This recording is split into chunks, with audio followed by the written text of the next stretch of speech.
Hi friends, welcome to my channel story colours.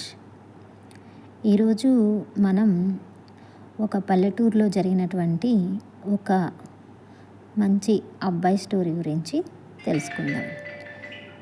ఒక అందమైన చిన్న పచ్చని పల్లెటూరులో రవి అనే అబ్బాయి వాళ్ళ అమ్మా నాన్నలతో కలిసి ఉండేవాడు. రవి చాలా మంచివాడు, చాలా నిజాయితీపరుడు, బాగా చదువుతున్నాడు. అయితే రోజు రవి స్కూల్కి వెళ్ళేటప్పుడు గుడి దగ్గరికి వెళ్ళి దండం పెట్టుకొని ఒక గంట కొట్టేసి మర్రి చెట్టు కింద దేవుడితో, దేవుడా, నేను బాగా చదువుకొని మా అమ్మ నాన్నలని బాగా చూసుకోవాలి, మా అమ్మకి మందులు కావాలి, మా నాన్న ఎంత కష్టపడినా ఎక్కువ డబ్బులు రావడం లేదు, వాళ్ళని జాగ్రత్తగా చూసుకునేందుకు నాకు శక్తినివ్వు అని స్కూల్కి వెళ్తాడు. రవి తిరిగి ఇంటికి వచ్చేటప్పుడు దారిలో రవికి ఒక పర్సు కనిపిస్తుంది. ఆ పర్సు తెరిచి చూడగా అందులో చాలా డబ్బులుంటాయి. రవికి అటు ఇటు చూస్తాడు, ఎవ్వరూ కనిపించరు.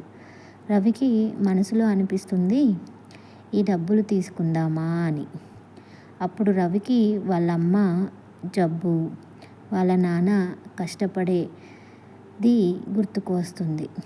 కానీ వెంటనే వాళ్ళమ్మ నాన్న చెప్పిన ఒక మాట గుర్తుకొస్తుంది, వేరే వాళ్ళ డబ్బు మనం తీసుకోకూడదు అని. సరే అనుకొని రవి ఆ పర్సు తీసుకొని సర్పంచ్ వాళ్ళ ఇంటికి వెళ్తాడు. సర్పంచ్కి ఆ పర్సు ఇచ్చి, ఇందులో చాలా పైసలున్నాయి, ఎవరో దారిలో పడేసుకున్నట్టున్నారు, మీరు దండోరా వేయించి ఈ పర్సు ఎవరిదో వారికి ఇప్పించండి సర్పంచ్ గారు అని రాము చెప్తాడు. అప్పుడు సర్పంచు రాముని ఆశ్చర్యంగా చూస్తాడు. రాముతో సర్పంచు ఇలా అంటాడు, రాము, నీకు డబ్బు చూడగానే తీసుకోవాలని అనిపించలేదా?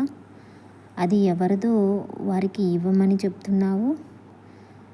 మీ అమ్మ మీ నాన్నకి పైసలు లేవు కదా, తీసుకోవచ్చు కదా అని సర్పంచ్ అని రవితో అంటాడు.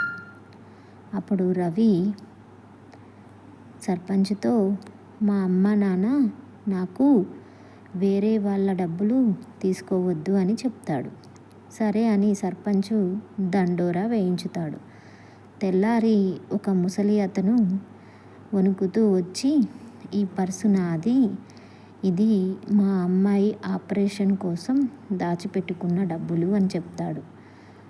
చెప్పి రవికి కృతజ్ఞతలు చెప్పి, నీ వల్ల మా అమ్మాయి ప్రాణం కాపాడుతావు అని చెప్పి ముసలి అతను చాలా కృతజ్ఞతతో రవిని చూస్తాడు. రవి చాలా సంతోషంగా ఫీల్ అవుతాడు. ఊర్లో వాళ్ళందరూ కూడా రవిని ఆశ్చర్యంగా చూస్తాడు. తరువాత ఊరి వారందరూ రవిని, చాలా మంచి పని చేశావు, నీలాంటి వాళ్ళు ఒక్కళ్ళైనా ఊరికి ఉండాలి, నీలాగే అందరి పిల్లలు కూడా ఇలాగే మంచి నిజాయితీ, మంచితనం, కృతజ్ఞత, న్యాయం అలాంటివన్నీ నేర్చుకొని ఉండాలి అని చెప్పి ఊరి ప్రజలందరూ రవిని మెచ్చుకుంటారు. తరువాత కొన్ని సంవత్సరాలకి రవి పెద్దవాడై అదే ఊరికి తిరిగి వస్తాడు. అప్పుడు అతను తన యొక్క నిజాయితీతో ఒక గొప్ప ఉద్యోగంలో జాయిన్ అవుతాడు. వాళ్ళ అమ్మా నాన్నలకి ఉన్న ఆర్థిక ఇబ్బందులన్నీ తీర్చేస్తాడు. అంటే మనం కష్టపడితే మనకి అన్నీ దక్కుతాయి. ఈ స్టోరీ మీకు నచ్చితే like, share, subscribe friends. Thank you.